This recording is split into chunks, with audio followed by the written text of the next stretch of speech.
Hello friend, this is physics with Swapnil और आज हमारा जो टॉपिक है वो एसिड है। तो थोड़ा बहुत तो सब जानते हैं एसिड के बारे में। ये चीज़ तो सभी को पता है कि जो एसिड होते हैं सॉर इन टेस्ट होते हैं, खट्टे होते हैं। ये क्या होते हैं? सॉर इन टेस्ट। अब बहुत सारी चीज़ें टेस्ट से तो पता नहीं की जा सकती हैं, क्योंकि कुछ टेस्ट करते वक्त पॉइजनस भी हो सकती हैं। तो इसका जो सल्यूशन है वो है हमारा लिटमस पेपर। तो अगर हम सेकंड बात करते हैं लिटमस पेपर की, अगर हम लिटमस पेपर की बात करते हैं तो ये देखा गया है कि जो एसिड है वो ब्लू लिटमस पेपर को कर देता है रेड।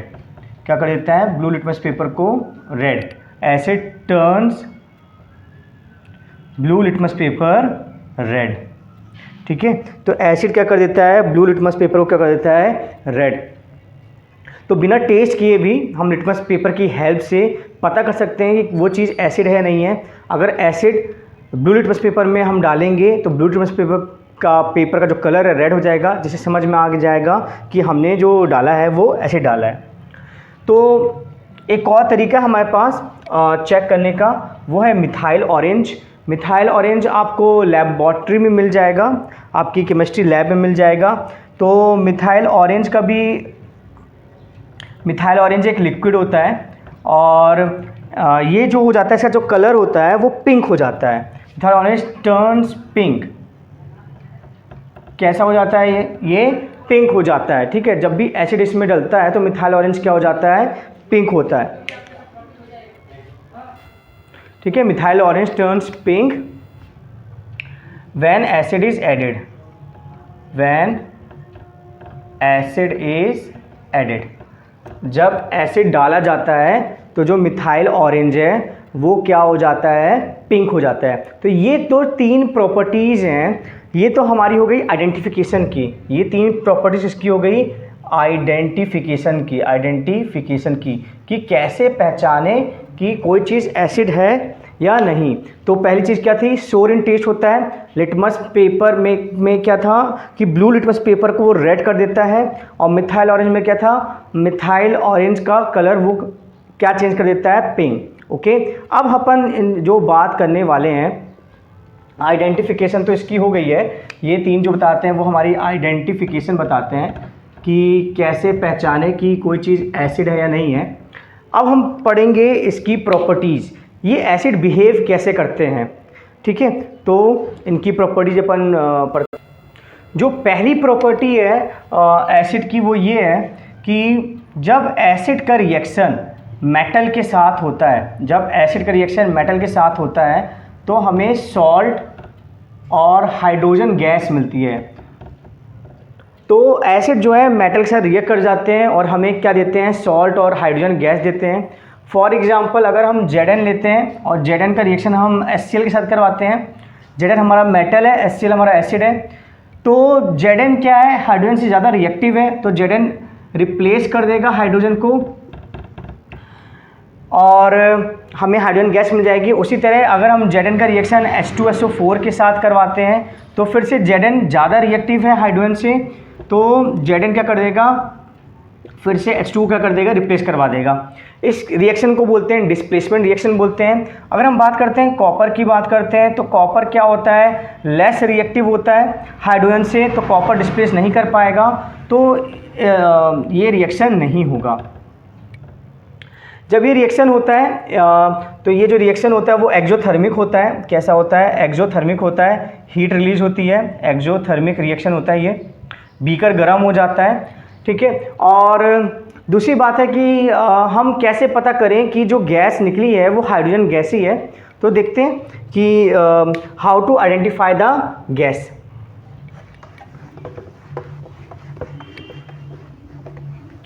तो जो गैस है हाइड्रोजन गैस है। ये देखा गया है कि अगर आपने एसिड में आपने जिंक डाला था और मान के चलिए ये हाइड्रोजन गैस निकल रही है, तो आप एक बर्निंग मैच स्टिक लाएंगे। क्या लाएंगे? बर्निंग मैच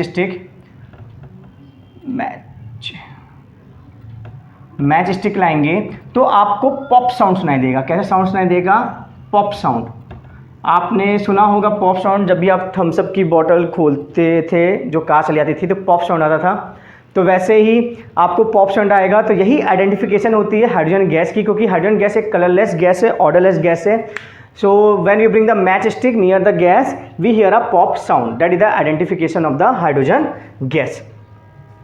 नाउ नेक्स्ट हम जो समझने वाले हैं, तो अगर यहाँ पे आपसे क्वेश्चन किया जाए कि हमारे पास दो बॉटल हैं, एक बॉटल हमारे पास ग्लास की है और एक बॉटल हमारे पास मेटल की है, तो आप किस में एसिड को स्टोर करोगे? आप एसिड ग्लास वाले में स्टोर करोगे या आप एसिड जो है मेटल वाले में स्टोर करोगे? तो बहुत ही ईजी सवाल है, क्योंकि अभी अपन ने समझा है कि जो एसिड होते हैं मेटल के साथ रिएक्ट कर जाते हैं। सो ये कभी भी एसिड मेटल के कंटेनर में स्टोर नहीं होते हैं, और हम किस में स्टोर करते हैं? ग्लास। तो सीखने वाली बात क्या है? Acid never store in metal container, कभी भी एसिड मेटल कंटेनर में स्टोर नहीं होते हैं। Acid never store in metal container, क्योंकि उनके साथ वो क्या कर जाएंगे? रिएक्ट कर जाएंगे। एसिड ना केवल मेटल के साथ रिएक्ट करते हैं, बल्कि जो एसिड होते हैं मेटल कार्बोनेट के साथ भी रिएक्ट करते हैं, मेटल कार्बोनेट। और हमें तीन चीज़ देते हैं, हमें देते हैं salt plus water plus CO2। एक एग्जांपल से देखते हैं कि अगर हमने H2SO4 लिया है और हमने मेटल कार्बोनेट ले लिया, Na2CO3 ले लिया है, तो देखिए सॉल्ट बनेगा। सॉल्ट कौन सा बनेगा? Na2SO4 बन जाएगा, प्लस वाटर निकल जाएगा, प्लस CO2 निकल जाएगा। तो हमारे जो एसिड होते हैं वो मेटल कार्बोनेट के साथ भी रिएक्ट करते हैं, और क्या चीज़ देते हैं? बहुत इंपॉर्टेंट है, सॉल्ट, वाटर और CO2 गैस। अब फिर से वही सवाल होता है कि ये जो गैस है CO2 गैस है, ये भी ऑर्डरलेस कलरलेस होती है, इसको हम कैसे पहचानें, कैसा इसका आइडेंटिफिकेशन होता है? इससे पहले एक और एग्जांपल हम देख लेते हैं। अगर HCl हम CaCO3 के साथ रिएक्ट करवाते हैं, ये भी मेटल कार्बोनेट है, ये एसिड है, तो हम जानते हैं CO2 गैस और वाटर तो निकलता ही है, और बचा हुआ सॉल्ट। तो सॉल्ट क्या बचा हुआ है हमारा? CaCl2। ठीक है, तो अब अपन देखते हैं कैसे आइडेंटिफाई करें कि जो गैस निकली है वो CO2 गैस ही है या कोई और। तो बहुत ही सिंपल तरीका है कि जब ये रिएक्शन होता है, जैसे कि हम जानते हैं कि ये एसिड है और हमने क्या लिया था? मेटल कार्बोनेट लिया था, Na2CO3 लिया था और एसिड HCl लिया था, तो कोई गैस निकली थी। ठीक है, तो हमें जो गैस है ना वो हमें पास करवानी पड़ती है डिलीवरी ट्यूब से, हमें पास करवानी पड़ती है लाइम वाटर में। किस में पास करवानी पड़ती है? लाइम वाटर में। तो जो हमारा लाइम वाटर है वो मिल्की टर्न हो जाता है। जो ये गैस गई है, ये CO2 गैस गई है, और जब CO2 गैस जाती है तो लाइम वाटर क्या हो जाता है? ये हो जाता है टर्न्स मिल्की। तो अगर लाइम वाटर टर्न्स मिल्की हो गया, अगर लाइम वाटर का कलर मिल्की चेंज हो गया, तो हम ये समझ जाएंगे कि जो गैस निकली थी वो कौन सी निकली थी? CO2। इसका रिएक्शन कैसा होता है? जो CO2 गैस है उसने रिएक्ट किया किसके साथ? Lime water. लाइम वाटर क्या होता है? CaOH का होल ट्वाइस होता है, तो हमें मिल्की मिल जाएगा, मतलब CaCO3 मिल जाएगा, कैल्शियम कार्बोनेट। ठीक है, और अगर हम ज़्यादा पास करवाएंगे, CO2 गैस पास करवाएंगे, तो ये जो मिल्की कलर है वो डिसअपियर हो जाएगा, क्योंकि जो CO2 गैस है वो CaCO3 के साथ रिएक्ट कर जाएगी। ठीक है, तो इसमें एक नोट वाली बात है, if more CO2 gas is pass, colour milky colour will disappear, milky colour will disappear. Milky colour जो हो जाएगा वो क्या हो जाएगा? वो गायब हो जाएगा। मिल्की कलर क्या हो जाएगा? गायब हो जाएगा। ठीक है, एसिड ना केवल मेटल कार्बोनेट के साथ, बल्कि जो मेटल हाइड्रोजन कार्बोनेट होते हैं, मेटल हाइड्रोजन कार्बोनेट, उनके साथ मेटल हाइड्रोजन कार्बोनेट के साथ भी एसिड रिएक्ट करते हैं और सेम चीज़ पैदा करते हैं जो पिछले में पैदा हुई थी। करेक्ट, आपको पता है क्या है? सॉल्ट, वाटर और CO2। एक एग्जांपल लेते हैं, NaHCO3 प्लस HCl ले लेते हैं, तो हम जानते हैं सॉल्ट क्या बनेगा? NaCl बनेगा, H2O बनेगा और क्या बनेगा? CO2 बनेगा। तो नोट करने वाली बात यह है कि चाहे कि वो मेटल कार्बोनेट हो या मेटल हाइड्रोजन कार्बोनेट हो, प्रोडक्ट एक जैसे ही बनते हैं। तो अब नेक्स्ट अपन देखेंगे रिएक्शन इसका। ये जो चौथा रिएक्शन है बहुत ही ज़्यादा इम्पॉर्टेंट है, इसका नाम है न्यूट्रलाइजेशन रिएक्शन। न्यूट्रलाइजेशन रिएक्शन जैसे नाम बोला है कि न्यूट्रल कर देगा, मतलब किसी के इफ़ेक्ट को काट देगा। तो एसिड के जो इफ़ेक्ट को काटता है वो होता है बेस होता है, और जब ये दोनों रिएक्ट करते हैं तो हमें मिलता है सॉल्ट और वाटर मिलते हैं। इसके बहुत ज़्यादा एप्लीकेशन है। जैसे मान लीजिए कोई एक बी है, उसने किसी को काट दिया है, तो बी ने फॉर्मिक एसिड उसके बॉडी में इंजेक्ट कर दिया है, तो उस एसिड कारण उस पर्सन को क्या होगा, थोड़ा सा इरिटेशन, बर्निंग सेंसेशन आएगा, पेन आएगा।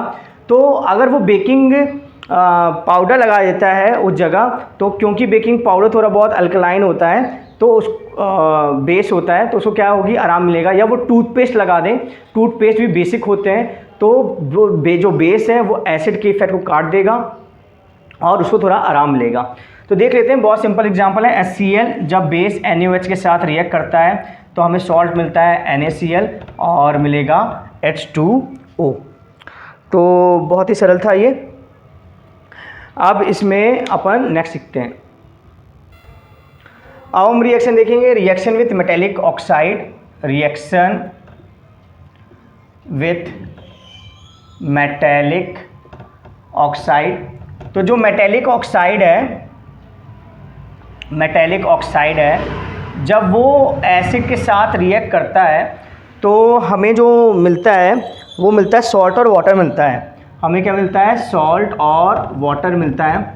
जैसे कि हमने लिया CaO लिया और एसिड लिया HCl लिया, तो हमें मिल जाएगा CaCl2 प्लस वाटर।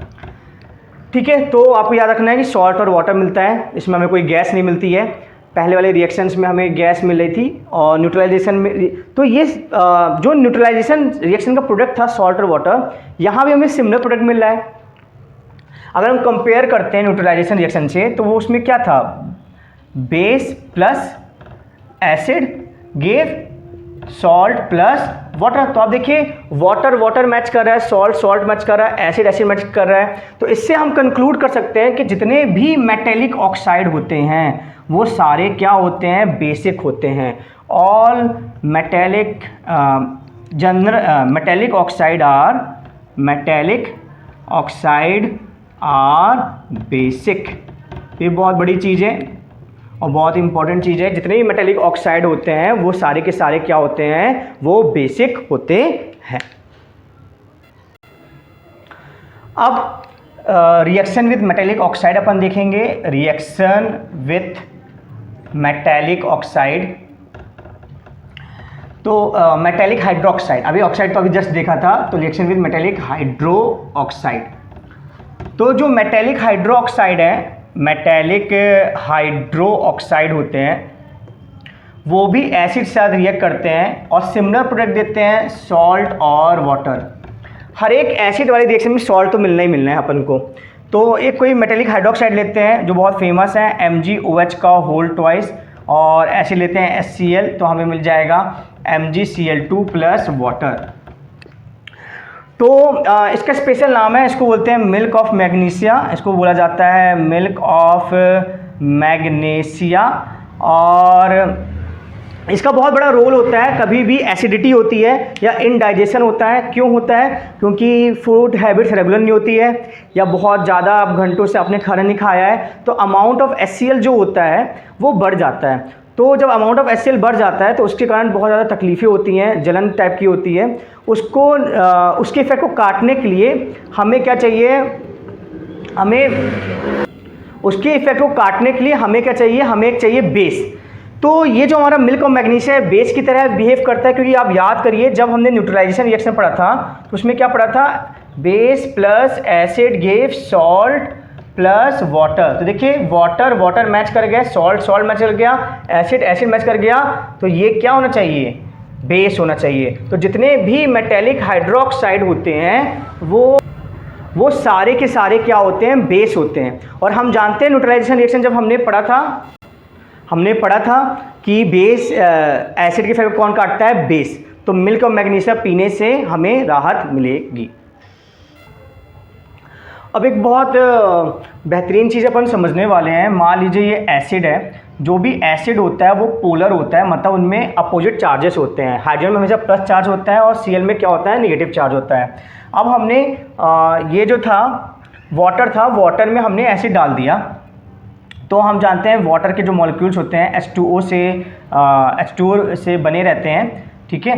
तो ये आपको जो दिख रहे हैं वो वाटर के मॉलिक्यूल्स दिख रहे हैं, इसमें भी हाइड्रोजन प्लस है, ऑक्सीजन निगेटिव है, हाइड्रोजन प्लस है और हमारा जो ऑक्सीजन है वो निगेटिव है। तो ये जो निगेटिव ऑक्सीजन है ये हाइड्रोजन को क्या कर लेंगे, ये खींच लेंगे अपनी तरफ, क्या कर लेंगे, खींच लेंगे। और ये जो हाइड्रोजन पॉजिटिव वाले हाइड्रोजन है वाटर के, ये क्लोरीन को अपनी तरफ खींच लेंगे।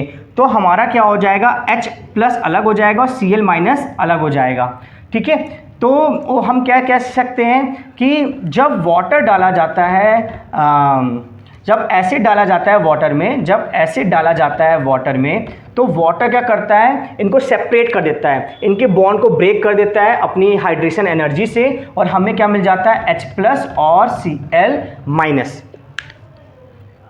अगर अरेनियस की माने तो अरेनियस का मानना था कि जो वाटर में डिजॉल्व होने के बाद H प्लस दे वही एसिड होते हैं। तो अभी हम एसिड को डिफाइन कर सकते हैं, substance which give H plus ion when dissolve in water. Water में डिजॉल्व होने के बाद जो H प्लस आयन देते हैं उन्हीं को क्या बोला जाता है, एसिड, अकॉर्डिंग टू अर्हेनियस कॉन्सेप्ट, ठीक है,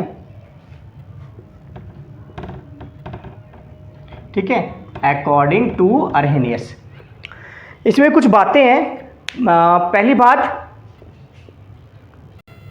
पहली बात ये है कि जरूरी नहीं है जिसके पास H हो वो दे देगा, H प्लस दे देगा। जैसे C2H5OH है, आपको लग रहा है इसके पास H है, लेकिन जब हम वाटर के साथ रिएक्शन करते हैं तो ये H प्लस नहीं देता है, इसलिए जो अल्कोहल होता है it is not acid, it is not acid.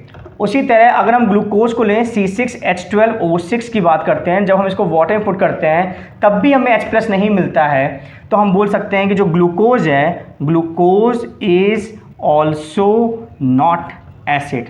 तो आपको समझ में आया होगा, जरूरी नहीं है कि H हो तो डिजॉल्व करने के बाद वो H प्लस दे दें, जो H प्लस देगा वही क्या कहलाएगा, एसिड कहलाएगा। अब जो ये एसिड है, जब H प्लस आयन देते हैं तो इनका बहुत बड़ा रोल है। मान लीजिए ये बीकर है और बीकर में हमने 2 नेल लगा दिए हैं और इन नेल में से कुछ सेटअप कर दिया है, बैटरी से हमने बल्ब लगा दिया है, ठीक है। और यहाँ पे ये नेल है, ये क्या हमारा नेल है और ये प्लेटफॉर्म टाइप का है, और यहाँ पे हमने पूरा भर दिया है डाइल्यूट एसिड। क्या भर दिया है, या एसिड प्लस वाटर। क्या है ये, एसिड प्लस वाटर। हम जानते हैं जब एसिड वाटर में जाएगा तो क्या रिलीज करेगा, H प्लस। तो यहाँ पे हमें क्या मिल जाएंगे, H प्लस। H प्लस क्या होते हैं, आयंस होते हैं, ठीक है। और आयन क्या कर देंगे, बल्ब को ग्लो कर देंगे। क्या कर देंगे, बल्ब को ग्लो कर देंगे। तो समझने वाली बात ये है कि जो एसिड्स होते हैं that helps in conducting the electricity. So main बात क्या है, अगर मैं लिखना चाहूँ मेन बात जो है वो ये है कि acid help in conducting electricity, क्योंकि वो H प्लस आयन दे देंगे और आयंस इलेक्ट्रिसिटी में हेल्प करते हैं, ठीक है। तो acid helps in conducting the electricity. अब एक बहुत और इम्पोर्टेंट टॉपिक है जो हम समझेंगे, आपको मैं 2 फिगर बना के दे रहा हूँ। इस फिगर में एसिड डला हुआ है और एसिड में हम पानी मिला रहे हैं, ये फिगर 1 है। और फिगर 2 में पानी है, फिगर 2 में पानी पहले से भरा हुआ है और उसमें हम डाल रहे हैं एसिड। तो बताइए कौन सा फिगर सही है, A या B। तो आप पहली बार में तो आपको लगेगा यार क्या फ़र्क पड़ता है, कुछ भी कर लो, लेकिन ऐसा नहीं है। जब आप एसिड डालते हो वाटर में, जब एसिड और वाटर का रिएक्शन होता है ना, तो एसिड और वाटर का रिएक्शन क्या होता है, एक्सोथर्मिक होता है। क्या होता है, एक्सोथर्मिक। एक्सोथर्मिक मतलब होता है lot of heat is produce, lot of heat is produce, बहुत ज़्यादा हीट प्रोड्यूस होती है। तो क्या होता है कि जब आप एसिड वाटर में डालोगे ना तो वाटर की प्रॉपर्टी होती है वो हीट को क्या कर लेता है, एब्जॉर्ब कर लेता है, तो कुछ नुकसान होता नहीं है।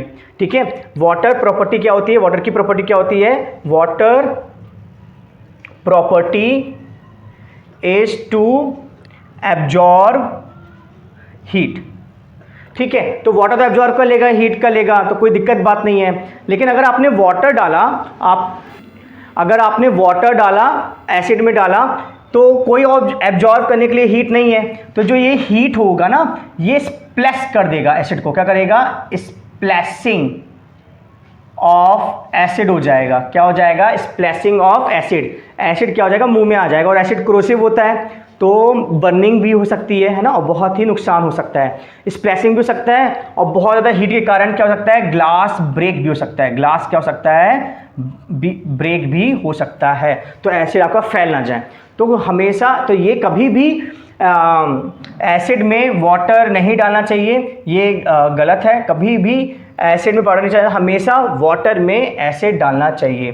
तो अगर मैं ये थोड़ा रब करके कंक्लूजन लिखूं इसका, तो मैं जो कंक्लूजन लिख सकता हूँ वो ये है, always add acid to water, हमेशा वाटर में एसिड डालना चाहिए।